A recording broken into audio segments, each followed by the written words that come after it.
നമ്മുടെ സംസ്ഥാനത്തെ സംബന്ധിച്ചിടത്തോളം നമുക്കറിയാം, പതിറ്റാണ്ടുകളായിട്ടുള്ള പ്രവർത്തനങ്ങളുടെ ഫലമായി കേരളത്തിൻ്റെ ആരോഗ്യരംഗം സുസ്ഥിര വികസന സൂചികയിൽ രാജ്യത്ത് ഏറ്റവും മികച്ച നിലയിൽ നിൽക്കുന്ന ഒന്നാണ്. അതിൽ നവജാത ശിശു മരണ നിരക്കാകട്ടെ, മാതൃമരണ നിരക്കാകട്ടെ രാജ്യത്തെ ഏറ്റവും കുറവാണ്. രാജ്യത്തെ ഏറ്റവും കുറവാണ് എന്നുള്ളത് മാത്രം പറഞ്ഞാൽ പോരാതെ വരും. വികസിത രാജ്യങ്ങൾ, അമേരിക്കൻ ഐക്യനാടുകളും അതോടൊപ്പം സ്കാൻഡിനേവിയൻ രാജ്യങ്ങളുടെയും ഒക്കെ ആരോഗ്യ സൂചകങ്ങൾക്ക് തുല്യമാണ് നമ്മുടേത്. ഒരു ഉദാഹരണം പറഞ്ഞാൽ, ഐക്യരാഷ്ട്രസഭ പറഞ്ഞു 2030 ആകുമ്പോൾ ഇന്ത്യയിൽ 1000 കുഞ്ഞുങ്ങൾ ജനിക്കുമ്പോൾ 6 കുഞ്ഞുങ്ങൾ മാത്രമേ മരിക്കാൻ പാടുള്ളൂ. ഇപ്പോൾ രാജ്യത്തിന്റെ ആവറേജ് 27-ന് മുകളിലാണ്. അത് ട്രൈബൽ മേഖലയിൽ 60-നടുത്താണ്. നമ്മൾ ആ 6 എന്നുള്ളത് 2021 തന്നെ അച്ചീവ് ചെയ്തു, അത് സാക്ഷാത്കരിച്ചു. നമ്മളിപ്പോൾ സംസാരിക്കുമ്പോൾ 1000 എന്നുള്ളത് 1000-ൽ 6 എന്നുള്ളത് ഉള്ളത് 1004 കേരളത്തിൽ. അപ്പോൾ തീർച്ചയായിട്ടും ഇത് കൂട്ടായ പ്രവർത്തനത്തിൻ്റെ ഫലമാണ്. നമ്മളുടെ പരിപാടികൾ, കർമ്മപദ്ധതികൾ ഫീൽഡ് തലത്തിൽ വളരെ കൃത്യമായി ഏകോപനത്തോടെ നടക്കുന്നതിൻ്റെ ഫലമായിട്ടാണ് ഇത് സാധ്യമായത്. ഒരു ഉദാഹരണം പെട്ടെന്ന് മനസ്സിലേക്ക് വരുമ്പോൾ, ഇപ്പോൾ മലപ്പുറം ജില്ലയിൽ ഒരു നിപ്പ കേസ് കൂടി റിപ്പോർട്ട് ചെയ്യപ്പെട്ടിട്ടുണ്ട്. അത് വളരെ അസാധാരണമായ നിലയിലാണ് കണ്ടുപിടിച്ചത്. നമ്മുടെ ആരോഗ്യ പ്രവർത്തകരുടെ ഒരു പ്രതിബദ്ധതയുടെയോ സമർപ്പണത്തിൻ്റെയോ ഒരു കഴിവിൻ്റെയോ ഒക്കെ ഒരു എടുത്തു പറയുന്ന ഒരു ഉദാഹരണം ആണത്. അതായത് 24 വയസ്സുള്ള ഒരു വിദ്യാർത്ഥിയാണ്. ആ ചെറുപ്പക്കാരൻ നാട്ടിൽ വന്നു, ബാംഗ്ലൂരിലാണ് പഠിക്കുന്നത്. നാട്ടിൽ വന്നു, അതിനുശേഷം ഏതാനും ദിവസങ്ങൾക്ക് ശേഷം പനി വന്നു. സ്വാഭാവികമായിട്ട് അടുത്തുള്ള ക്ലിനിക്കിൽ പോയി. ആ ക്ലിനിക്കിൽ നിന്ന് പിറ്റേ ദിവസം വീണ്ടും വോമിറ്റിംഗ് ഉണ്ടായി. അപ്പോൾ തൊട്ടടുത്തുള്ള മറ്റൊരു സ്വകാര്യ ആശുപത്രിയിൽ പോയി. എന്നിട്ടും കുറവില്ല. വീണ്ടും ഒരു ഓൾട്ടേർഡ് സെൻസോറിയം പോലെ വന്നു. അപ്പോൾ IP ഉള്ള മറ്റൊരു ആശുപത്രിയിൽ, സ്വകാര്യ ആശുപത്രിയിൽ പോയി. അവിടെ നിന്ന് പെട്ടെന്ന് മണിക്കൂറുകൾക്കുള്ളിൽ ഗുരുതരമായി വേറൊരു സ്വകാര്യ മെഡിക്കൽ കോളേജിൽ പോയി. അവിടെ വെച്ചാണ് മരണപ്പെട്ടത്. അപ്പോൾ 2 രോഗങ്ങൾ, ഒന്ന് ഹെപ്പറ്റൈറ്റിസ് A, മഞ്ഞപ്പിത്തം നേരത്തെ ഉണ്ടായിരുന്നു, അതിൻ്റെ ചില സൂചകങ്ങൾ പരിശോധനയിലൊക്കെ കണ്ടു. 2 ബ്ലീഡിംഗ് ഉണ്ടായിരുന്നു. അപ്പോൾ ഡെങ്കിയാണ് എന്നുള്ളതിൻ്റെയും, അപ്പോൾ 2 രോഗങ്ങൾ പെട്ട സാഹചര്യമുണ്ട്. പക്ഷേ നമ്മുടെ ആരോഗ്യ പ്രവർത്തകർ ഇത് ഈ രീതിയിൽ മസ്തിഷ്ക ജ്വരം റിപ്പോർട്ട് ചെയ്തു എന്നുള്ളത് നമ്മുടെ സിസ്റ്റത്തിലേക്ക് പൊതുജനാരോഗ്യ ആ പ്രദേശത്തെ മെഡിക്കൽ ഓഫീസർ റിപ്പോർട്ട് ചെയ്തു. ഡെത്ത് ഇൻവെസ്റ്റിഗേഷൻ നടത്തി. ഒരാൾ പനി മൂലം മരിച്ചാൽ, അല്ലെ ഏത് മരണം മൂലം ആണെങ്കിലും അത് ഒരാളുടെ ജീവൻ നഷ്ടപ്പെട്ടാൽ ഒരു ഡെത്ത് ഇൻവെസ്റ്റിഗേഷൻ കൂടി ഉണ്ടാകും. അങ്ങനെ ഒരു ഡെത്ത് ഇൻവെസ്റ്റിഗേഷൻ ആ മെഡിക്കൽ ഓഫീസർ നടത്തിയപ്പോൾ 8-9 ദിവസം, 9-ാം തീയതിയാണ് മരിക്കുന്നത്. ഡെത്ത് ഇൻവെസ്റ്റിഗേഷൻ നടത്തിയപ്പോൾ നിപ്പ സംശയിക്കേണ്ടതാണ് എന്ന്, മരണത്തിന് ശേഷമാണ്, കാരണം ഈ റിപ്പോർട്ട് കണ്ടതിന് ശേഷം. അങ്ങനെ സാമ്പിൾ ആ ആശുപത്രിയിലുണ്ട് എന്നുള്ളത് അന്വേഷിച്ചു. DSO വഴി അതിന് ആവശ്യപ്പെട്ടു. DMOയും സാമ്പിൾ എടുത്ത് കോഴിക്കോട് മെഡിക്കൽ കോളേജിൽ പരിശോധിച്ചപ്പോഴാണ് പോസിറ്റീവ് ആണെന്ന് കണ്ടെത്തിയത്.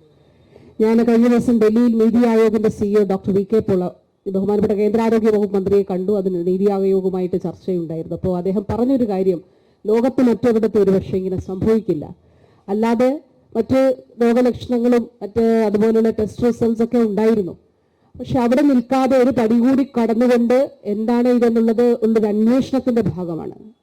അപ്പോൾ അതുകൊണ്ട് എന്താണ്, ആ പേഷ്യൻറ്റുമായി സമ്പർക്കത്തിൽ ഉണ്ടായിരുന്ന ആർക്കെങ്കിലും രോഗമുണ്ടോ എന്നുള്ളത് കണ്ടെത്തുന്നതിനും രോഗമില്ല എന്നുള്ളത് ഉറപ്പാക്കുന്നതിനും വേണ്ടിയിട്ടുള്ള നടപടികൾ സ്വീകരിക്കാൻ നമുക്ക് കഴിയുന്നുണ്ട് എന്നുള്ളതാണ്.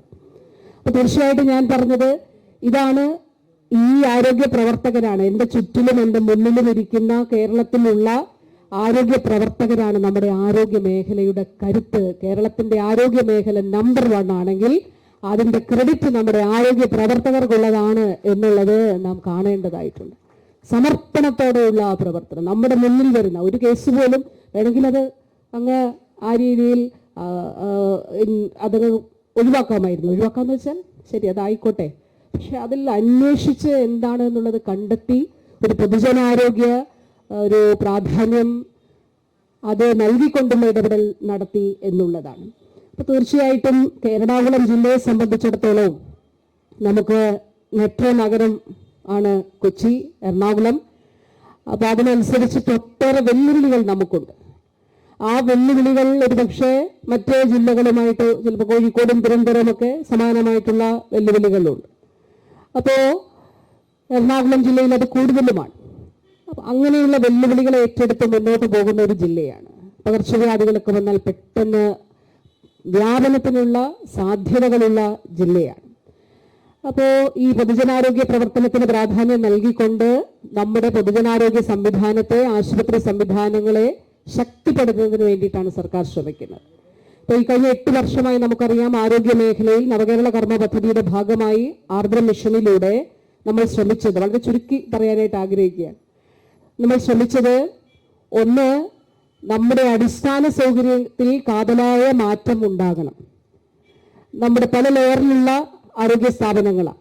ഒരു പഞ്ചായത്തിൽ പ്രാഥമികാരോഗ്യ കേന്ദ്രം, ആ പ്രാഥമികാരോഗ്യ കേന്ദ്രത്തെ നമ്മൾ കുടുംബാരോഗ്യ കേന്ദ്രമാക്കി മാറ്റി. എന്തിനാണ് കുടുംബാരോഗ്യ കേന്ദ്രമാക്കി മാറ്റുന്നത്? ബോർഡ് മാറ്റിവെക്കുക മാത്രമല്ല, ആ പ്രദേശത്തെ കുടുംബങ്ങളുടെ ആരോഗ്യ കേന്ദ്രം എന്നുള്ളതാണ്. അവിടെ നമുക്ക് ലാബ് സൗകര്യം ഉണ്ടാകണം. നമുക്ക് ഈ പ്രദേശത്ത് ആർക്കെങ്കിലും ഏതെങ്കിലും ഒരു അസുഖം ഉണ്ടെങ്കിൽ ആദ്യം നമ്മുടെ ഈ ഡോക്ടറുടെ അടുത്ത്, ഇവിടെ ബഹുമാനപ്പെട്ട ഡോക്ടറുടെ പേര് ഇവിടെ പറയുകയുണ്ടായി, ഡോക്ടർ വിധേയത്തിൽ, അദ്ദേഹം. അപ്പോൾ അദ്ദേഹവുമായിട്ടൊരു ആത്മബന്ധം ഈ പ്രദേശത്തെ ജനങ്ങൾക്കുണ്ടാവുക, അല്ലെങ്കിൽ ഇവിടെ പ്രവർത്തിക്കുന്ന ഡോക്ടേഴ്സുമായിട്ട്, ആരോഗ്യ പ്രവർത്തകരുമായിട്ട് ഉണ്ടാവുക. നമ്മുടെ ഒരു ഡിജിറ്റൽ ഡേറ്റ ഇവിടെ ഉണ്ടാവുക, ഈ ഹെൽത്ത് വഴി നമുക്കൊരു ID ഉണ്ടാകുക, അവിടെ ഡിജിറ്റൽ ഡേറ്റ ഉണ്ടാവുക.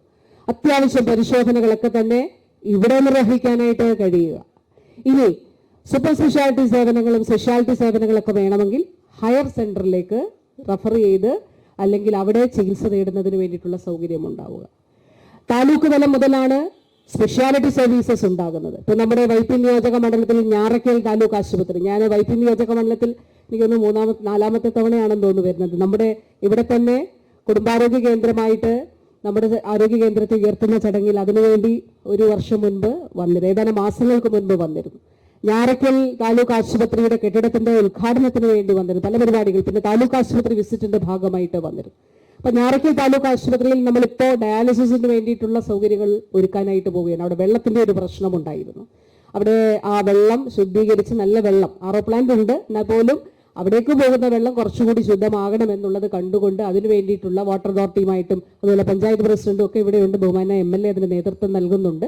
ഞാൻ പറഞ്ഞത് താലൂക്ക് തലം മുതൽ സ്പെഷ്യാലിറ്റി സേവനം, ജില്ലാ തലത്തിൽ നമ്മുടെ ജനറൽ ആശുപത്രി, ജില്ലാ ആശുപത്രി തുടങ്ങിയ സ്ഥാപനങ്ങൾ എറണാകുളം ജില്ലയെ സംബന്ധിച്ചിടത്തോളം അഭിമാനകരമായിട്ടുള്ള കാര്യം, രാജ്യത്തിന്റെ ആരോഗ്യ ചരിത്രത്തിൽ സൃഷ്ടിച്ച ആശുപത്രിയാണ് എറണാകുളം ജനറൽ ആശുപത്രി.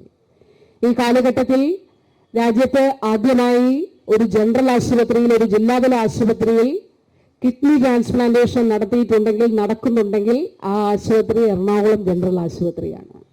ഒരു വർഷമായി ഏതാനും മാസങ്ങളായി അവിടെ നമുക്ക് കിഡ്നി ട്രാൻസ്പ്ലാന്റേഷൻ വളരെ വിജയകരമായിട്ട് നടത്താനായിട്ട് സാധിച്ചു.